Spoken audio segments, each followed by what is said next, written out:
Lecture audio du conte Hans mon hérisson de Jacob et Wilhelm Grimm par Valérie Alain.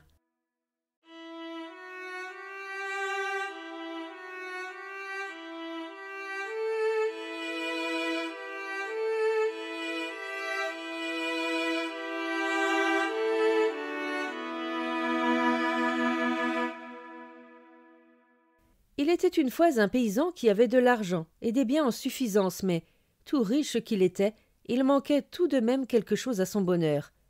Sa femme et lui n'avaient pas d'enfants. Souvent, quand il allait à la ville, avec d'autres paysans, ceux-ci se moquaient de lui et lui demandaient pourquoi il n'avait pas d'enfants. Cela finit par le mettre en colère, et de retour chez lui, il dit « Je veux avoir un enfant, et quand bien même ce serait un hérisson. » Sa femme donna alors naissance à un enfant qui était formé en haut comme un hérisson et en bas comme un garçon. À la vue de l'enfant, elle prit peur et dit « Tu vois, tu nous as maudits. » « Que cela peut-il bien faire ?» répondit son mari. « Il faut faire baptiser ce garçon de toute façon, mais nous ne pouvons pas lui prendre le parrain. »« Et nous ne pouvons pas non plus lui donner d'autre nom que Hans mon hérisson, » dit la femme. Lorsque l'enfant fut baptisé, le pasteur dit « À cause de ses piquants, on ne peut pas le mettre dans un vrai lit. » On lui arrangea donc un peu de paille derrière le poêle, et on y posa Hans mon hérisson. Il ne pouvait pas non plus boire au sein de sa mère, car il l'aurait blessé avec ses piquants. Il passa ainsi 8 ans derrière le poêle, et son père était las de lui et se disait « Si seulement il pouvait mourir !» Mais il ne mourait pas et restait allongé là. Il arriva un jour qu'il y eut un marché à la ville, où le paysan voulait se rendre. Il demanda à sa femme ce qu'elle voulait qu'il lui rapporte. « Un peu de viande et quelques petits pains. Ce qu'il faut pour le ménage, en somme, » lui dit-elle. Il posa ensuite la question à la servante, qui voulait une paire de souliers et des bas dans un empiècement brodé au-dessus de la cheville. Finalement, le paysan dit « Et toi, Hans mon hérisson, que voudrais-tu avoir ?»« Petit père, rapportez-moi une cornemuse. » Quand le paysan rentra chez lui, il donna à sa femme ce qu'il avait acheté pour elle, la viande et les petits pains, puis il donna à la servante les souliers et les bas. Enfin, il alla derrière le poêle et donna la cornemuse à Hans mon hérisson. Et quand celui-ci eut sa cornemuse, il dit « Petit père, allez donc à la forge, et faites-moi ferrer mon coq. Alors je partirai, je ne reviendrai plus jamais. » Son père était content de se débarrasser de lui et de lui ferrer le coq. Quand celui-ci fut prêt, Hans mon hérisson l'enfourcha et partit, et il emmena aussi avec lui les cochons et les ânes pour les garder dans la forêt.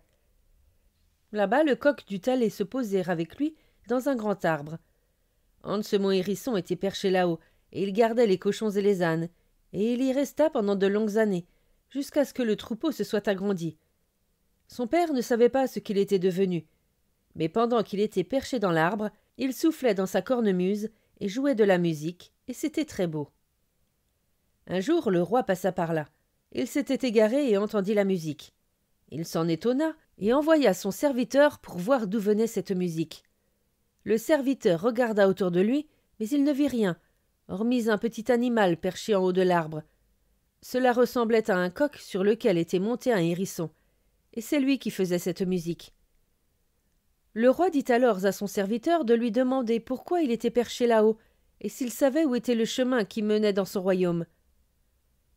Hans mon hérisson descendit alors de l'arbre et dit au serviteur qu'il voulait bien lui montrer le chemin si le roi lui promettait par écrit la première chose qu'il rencontre à son retour chez lui à la cour.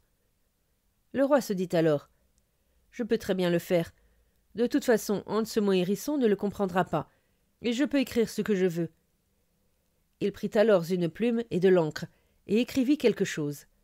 Quand cela fut fait, Hans mon hérisson lui indiqua le chemin, et le roi rentra sans encombre chez lui.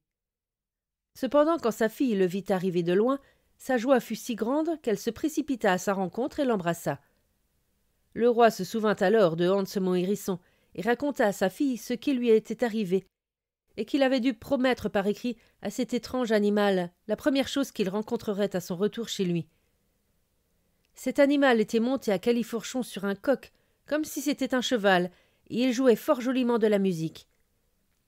Mais le roi dit qu'il avait écrit que l'animal n'aurait tout de même pas cette chose, car Hans mon hérisson ne pourrait pas lire cela. Ces mots réjouirent la princesse, qui dit que c'était bien ainsi, car elle ne serait jamais allée le rejoindre. Hans mon hérisson, quant à lui, gardait les ânes et les cochons. Il était d'humeur joyeuse, perché dans l'arbre et soufflant dans sa cornemuse. Le hasard fit alors qu'un autre roi passa par là, avec ses serviteurs et ses messagers. Il s'était égaré, et comme la forêt était très grande, il ne savait plus comment rentrer chez lui.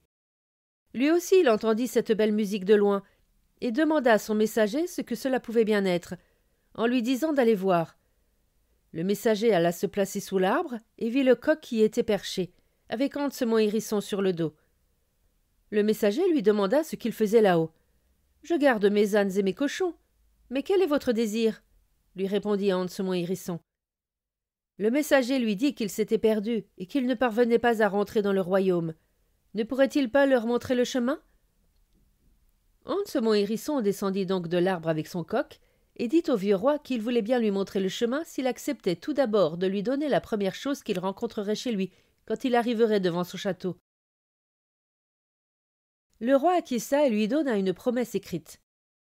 Quand cela fut fait, Hans mon hérisson passa devant, juché sur son coq, pour lui montrer le chemin, et le roi rentra sans encombre dans son royaume. La joie fut grande lorsqu'il arriva dans la cour du château. Or le roi avait une fille unique qui était très belle. Elle courut à sa rencontre, lui sauta au cou et l'embrassa, se réjouissant de voir revenir son vieux père. Elle lui demanda aussi où il avait été dans le monde pendant sa longue absence. Il lui raconta alors qu'il s'était égaré et qu'il s'en était fallu de peu qu'il ne rentre pas du tout, mais que, tandis qu'il traversait une grande forêt, il avait rencontré un être mi-homme mi-hérisson qui était en haut d'un grand arbre, à califourchon sur un coq, et qui jouait fort bien de la musique. Cet être lui était venu en aide, et lui avait montré le chemin, et en échange, il lui avait promis la première chose qu'il rencontrerait à la cour. C'était elle, sa fille, et à présent il en était vraiment désolé. Sa fille lui promit cependant qu'elle voudrait bien suivre l'animal quand il se présenterait, par amour pour son vieux père. Hans mon hérisson, quant à lui, gardait ses cochons, et ceux-ci donnèrent naissance à d'autres cochons, et ils devinrent si nombreux que toute la forêt en fut bientôt remplie. Hans mon hérisson ne voulait pas rester dans la forêt plus longtemps, et il fit dire à son père qu'il fallait libérer toutes les étables du village, car il rentrait avec un troupeau si grand que tous ceux qui voulaient tuer le cochon allaient pouvoir le faire. À cette nouvelle, son père fut troublé, car il pensait que Hans mon hérisson était mort depuis longtemps. Celui-ci, de son côté, enfourcha son coq et rentra au village en poussant ses cochons devant lui, puis il les fit tuer. Oh là là, ce fut une tuerie et une boucherie telle qu'on l'entendit à 2 lieues à la ronde. Hans mon hérisson dit ensuite « Petit père, faites-moi férir encore une fois mon coq à la forge, et je partirai ensuite pour ne plus jamais revenir. » Son père fit ferrer le coq, et il se réjouissait à l'idée que Hans mon hérisson n'ait pas l'intention de revenir. Hans mon hérisson se rendit dans le premier royaume, où le roi avait ordonné à tous ses gens, si quelqu'un se présentait à califourchon sur un coq, et muni d'une cornemuse, de tirer sur lui, de le frapper et de le chasser à coups de lance, afin qu'il n'entre pas dans le château. Quand Hans mon hérisson arriva à cheval sur son coq, ils fondirent sur lui, armés de baïonnettes, mais il enfonça ses éperons dans les flancs de son coq et s'envola par-dessus le portail pour aller se poser devant la fenêtre du roi.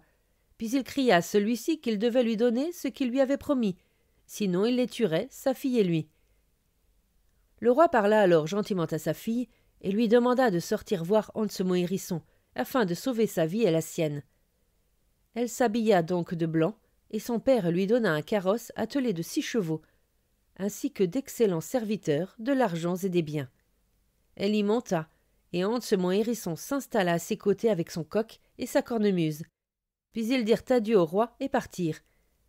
Et le roi se disait qu'il ne reverrait plus jamais sa fille. Mais les choses se passèrent autrement que ce qu'il pensait, car après qu'ils se furent éloignés un peu de la ville, Hans mon hérisson enleva à la fille du roi ses beaux habits et la piqua avec sa peau de hérisson jusqu'à ce qu'elle soit toute sanguinolente. « Voilà la récompense de votre fausseté. Va-t'en, je ne veux pas de toi. » lui dit-il ensuite, avant de la renvoyer ainsi chez elle, humiliée jusqu'à la fin de ses jours. Hans mon hérisson, quant à lui, poursuivit son chemin avec son coq et sa cornemuse, vers le royaume du second roi à qui il avait indiqué son chemin.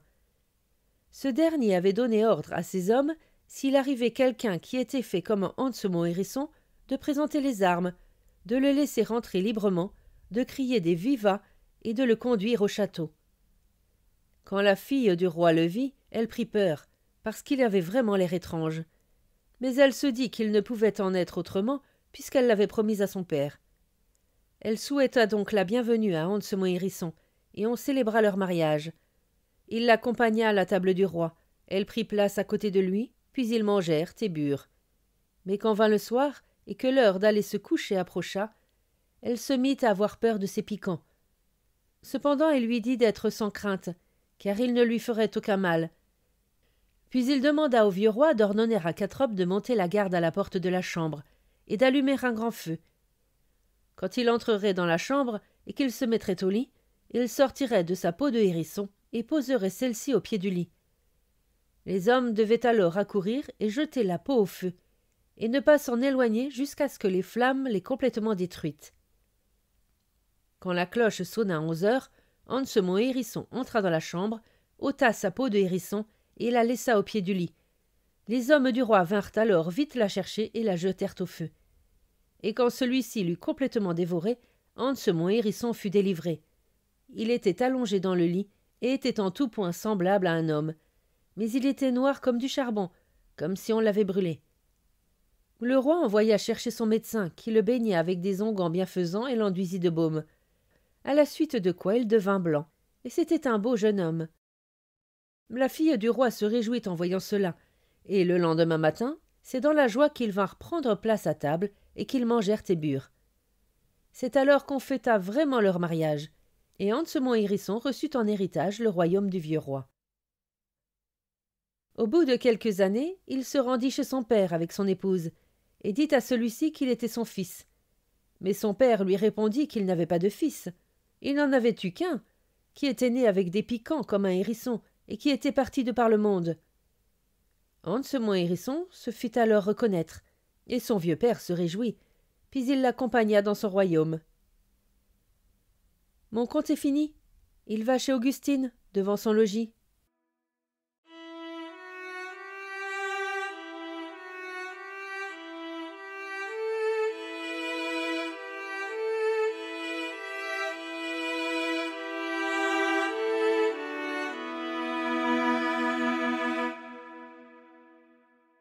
Fin de la lecture du conte Hans mon hérisson. Merci de votre écoute. Je vous rends vos oreilles, cœur avec les doigts.